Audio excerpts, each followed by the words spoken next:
Chapter 4 3 weeks after Founders' Day.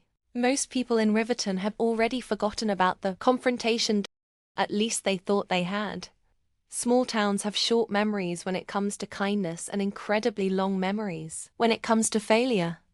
People still remembered Ethan's bankruptcy, still remembered the accident, still remembered every rumor, but almost nobody remembered the actual business proposal he had presented.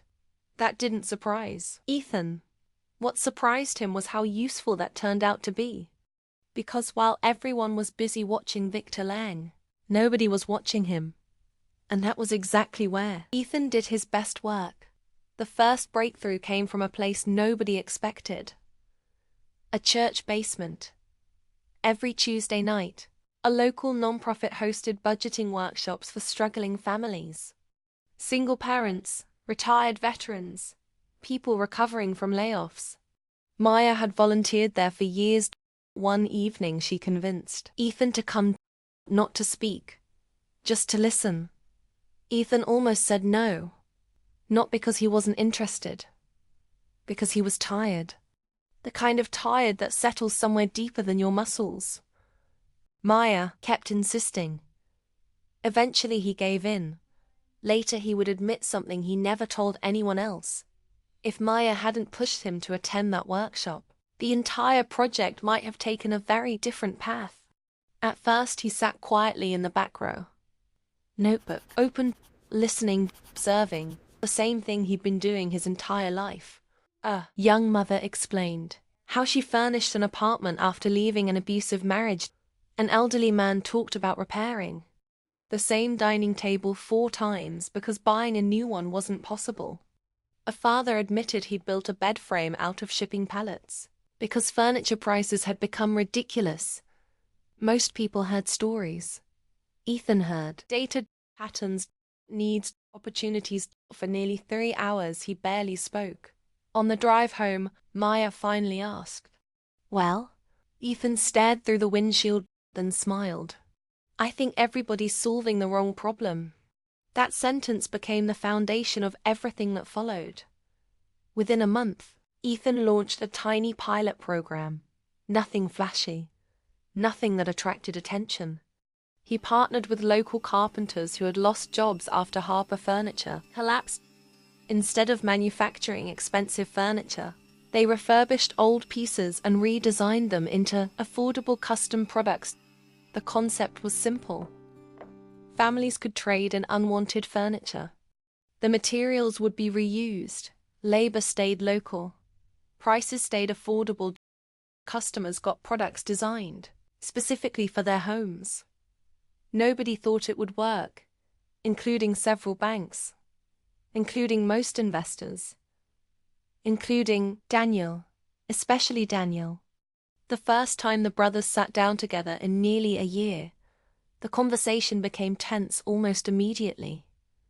Daniel arrived carrying everything Ethan expected: doubt, frustration, old assumptions. The meeting took place inside a small diner near the highway, the kind with cracked booths and bottomless coffee. Halfway through Ethan's presentation, Daniel leaned back and sighed. "You really think this is enough?" Ethan remained calm. "Enough for what?" "To rebuild everything." The words hung in the air. Daniel wasn't trying to be cruel. He was scared. There was a difference.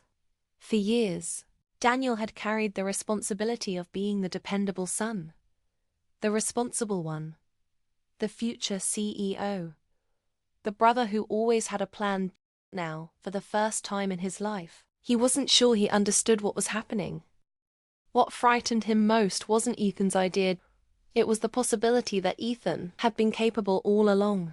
That possibility forced him to question years of assumptions, and people rarely enjoy doing that. The conversation ended politely, but neither brother left satisfied. That evening, Ethan sat alone on the porch longer than usual. Maya arrived just after sunset. One look at him, and she knew something was wrong. "Daniel?" Ethan nodded. Maya sat beside him without saying another word. Neither of them spoke for several minutes. Strangely, Ethan found that comforting. Some people helped by offering solutions. Maya helped by staying. 3 days later, something unexpected happened. The pilot program sold out, every single order. Then another waiting list formed, then another. Soon local social media groups started talking about it. Not because Ethan was involved, because customers genuinely loved the products. Photos appeared everywhere. Young couples showing off affordable home offices. Veterans recommending the service to friends. The momentum grew quietly, then rapidly. For the first time since half the furniture collapsed, people began saying something unusual. Not poor Ethan. Not former rich kid. Not failure. Instead they started saying, "Have you heard about that furniture program?" The change was subtle, but important, because people were finally discussing the work instead of the man. Victor noticed immediately. People like Victor always notice when attention starts moving somewhere else. First, he dismissed it. Then he investigated. Then he became concerned. Because the more information he gathered, the less sense it made. According to every prediction, Ethan should have failed. According to every assumption, customers shouldn't have trusted him. Yet demand kept growing. One afternoon, Victor requested a private meeting with several local business leaders. The official topic was economic development. The real topic was Ethan. That alone should tell you how worried Victor had become. Around that same time, another surprising figure entered the story. A retired economics professor named Margaret Lawson. Most people in Riverton knew her as the elderly woman who spent afternoons reading in the public library. What almost nobody knew was that she had once advised state governments on community development projects. Margaret attended one of Ethan's presentations by accident. Or at least that's what she claimed. Afterwards she approached him. Asked questions, lots of questions, the kind only experts ask. Supply chains, margins, scalability, long-term sustainability. The conversation lasted nearly 2 hours. When it finally ended, Margaret simply nodded, then handed Ethan her business card. "You're not building a furniture company?" Ethan frowned. "What am I building?" She smiled. "A local economic ecosystem." That was the first time anyone described it that way. And it changed how Ethan viewed everything. Over the next several months, Margaret became an unofficial mentor. Not because Ethan needed someone to tell him what to do, because she challenged him, forced him to think bigger, think deeper, think beyond survival.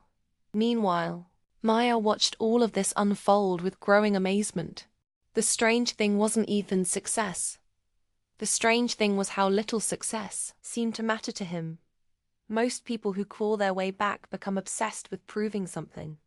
Proving people wrong, proving their value, proving their worth. Ethan didn't seem interested in any of that anymore. One evening she finally asked why. His answer surprised her. "You know what losing everything taught me." "What?" He looked toward the railroad tracks again, the same place where so many of their conversations happened. "It taught me that most people are chasing applause from people they don't even like." Maya laughed, then realized he was serious. "I spent years wanting approval from people who never cared about me. That's exhausting. So what do you want now?" He thought for a moment, then pointed toward one of the workshops where local craftsmen were training younger workers. That.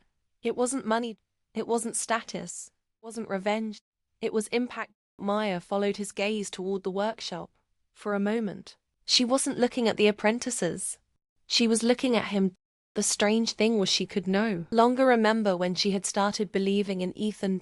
It felt as though she always had. Which wasn't true, but it felt true. The biggest surprise came 6 months later. The county hosted a regional business summit. Hundreds of entrepreneurs attended, investors, journalists, community leaders. The event's keynote speaker cancelled unexpectedly. Organizers scrambled to find a replacement. Someone suggested Ethan. Half the committee laughed. The other half voted yes. When the announcement became public, Riverton nearly exploded. The reactions were immediate: confusion, disbelief, arguments. Many people still couldn't accept the idea. The same man they once mocked was now being invited to speak about innovation. Victor was furious. Daniel was stunned. Maya was nervous. Ethan himself seemed oddly calm. The day of the summit arrived. The room was packed. Victor sat in the front row. Daniel sat several rows behind him. Margaret sat near the aisle. Maya stood quietly in the back. And Ethan walked onto the stage. No expensive suit, no dramatic entrance, no attempt to impress anyone, just confidence. The kind earned through pain. For nearly 40 minutes, he spoke about rebuilding communities, creating opportunities, listening to people others ignore. The audience remained silent, not because they were bored, because they were captivated. From the back of the room, Maya watched the crowd. Then she watched Ethan. The funny thing was she wasn't surprised anymore. Everyone else was finally seeing the person she had been seeing for months. Then came the moment nobody expected. During the question and answer session, a journalist asked, "When did you first come up with this model?" Ethan smiled and answered, "About 6 years ago." The room froze. Even Daniel looked confused. The journalist blinked. 6 years ago? Ethan nodded, then revealed something that left the audience speechless.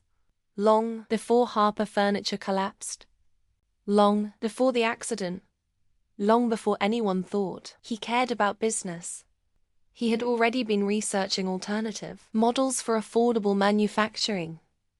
The notebooks, the studies plans, they weren't created after disaster struck.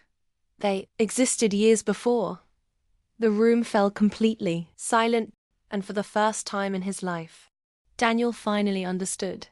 His brother had never been the irresponsible son, never been the family disappointment, never been the fool everyone described. The truth was far more uncomfortable.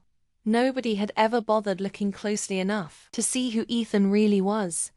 And as Daniel sat there processing that realization, Victor felt something he hadn't experienced in years. Feared, because if Ethan had been underestimated for 6 years, then nobody truly knew what he might do next. If this story touched your heart, we'd love to hear from you. Share your thoughts and experiences in the comments below. If you enjoyed this video, please leave a like, subscribe to the channel,